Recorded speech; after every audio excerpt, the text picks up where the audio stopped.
Hello there, everybody. Thanks for stopping by, or welcome back. Cody here, talking about Gladiator Guild Manager today. This one is a auto-battling management RPG, I guess. I'm not really exactly sure how to describe it fully. It is an auto-battler, but it's kind of in it's got like an XCOM kind of campaign mode with like story elements and stuff like that. So I guess that's what I'm going with.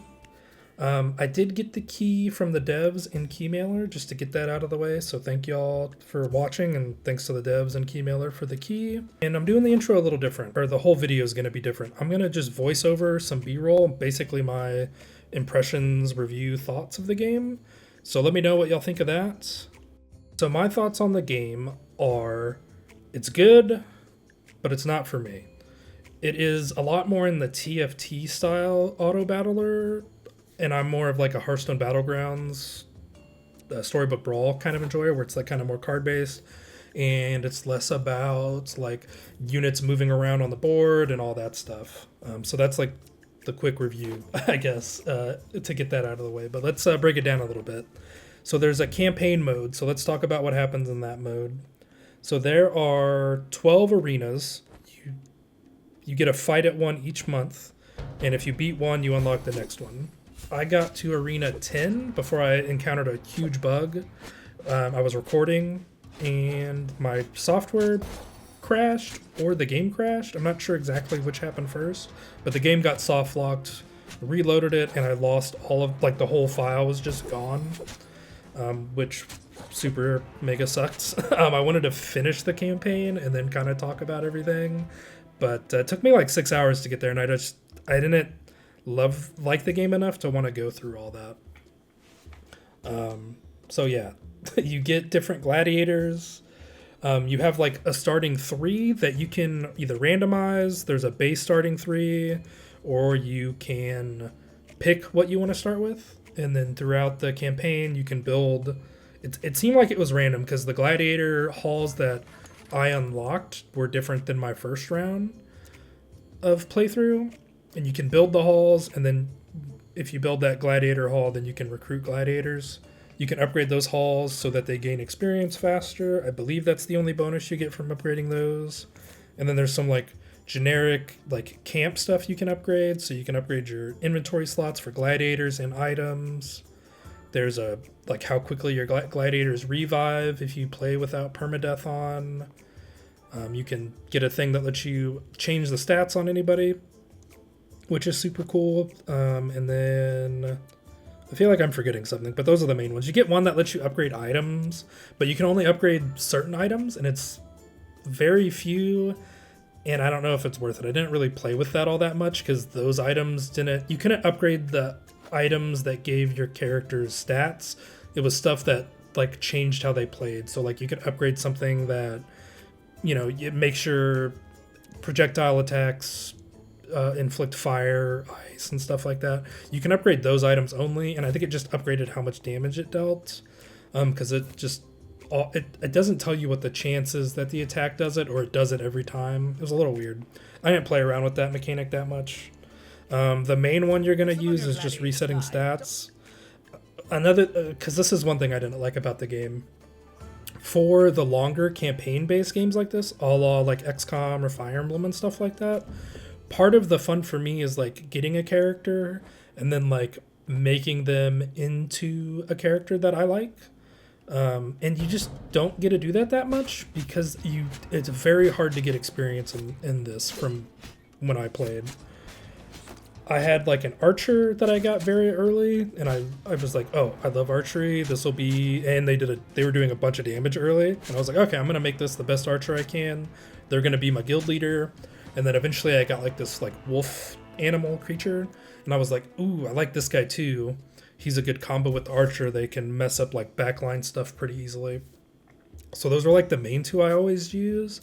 And eventually it was just, I didn't do it, but I kept seeing archers and wolves show up in the shop that were like several levels higher than my character, like, 2, 3, sometimes 5 levels higher, and I'm like, man, that's crazy, because I basically put them in every fight, even if it wasn't worth it. And that felt really weird. What else? So we talked about that. There's items in the store. You can upgrade your heroes. It's got RPG elements like that. There's a strength stat, an agility stat, an intelligence stat, health, stamina, and move speed. All pretty standard RPG and Autobattler stuff. It's cool. It was a little too much micromanaging for me. And one thing I didn't like is I was like playing around with the stats to see what numbers would do. You couldn't minus the stats after you upgraded it. It's like you put it in, it's locked in, there's no way to change it. Wasn't a big fan of that because there were a few times where I was like, oh, I need to boost up this character's agility stat just so I can make sure that their abilities are at their minimum. And sometimes I went like a couple too high into it, and I was like, oh, well, those agility stats are now useless because they're not doing anything because the only thing it affects is their cooldown, which is at the minimum already of what it can be. So I didn't really care for that. There is a story. There's the campaign part. There's also side quests. There's 3 factions that you can help out in the game, which is kind of cool. They have voice actors for those characters, which is super awesome. I really enjoyed that. And it was pretty funny. The missions are very silly. There's some pretty funny writing. There's the common folk that you can is a faction. There's the Baroness, who's like the queen of the area. And then there's a necromancer who's in charge of like the religion in the area that you're in, because they believe in like the Church of the Dead, I believe is what it's called. And there's some funny like interactions that can happen between them. I really liked one mission that stuck out to me was the peasants were like, we need help with this troll, he's extorting us. And I was like, yeah, sure, I'll help you guys out. And it didn't say anything. Like sometimes it would be like, if you do this mission, you're gonna reduce the other faction's not going to like you as much, and it didn't say anything in that one, so I helped them out. We defeated the boss, which was the troll, and then like I got the next mission I got from the queen was like, hey, someone killed my troll, and you're like, oh yeah, that's crazy. I don't know what happened with that. And that put me down like a side quest with her where it was like, we got to go find another troll, and so you have to go beat up another troll so that way she can get the troll to work for her, kind of thing. So it was pretty funny. The writing for the story was pretty cool. Honestly, I think that's what helped me get my 6 hours in, just because I personally just didn't really care for the gameplay that much. But the campaign was pretty solid. There's also a endless mode, which was okay. I kind of messed around with it. I feel like I did random on one playthrough, and then another playthrough I picked my units. Yeah, I don't know. I just didn't like it. I felt like both runs, the enemy just like that I was running into just like hard countered me. Like I just couldn't beat it because they had a build that countered what my units did basically really hard. And again, I just don't think I like this type of auto battler, so I really wasn't that interested in this mode either. So, take that with a grain of salt.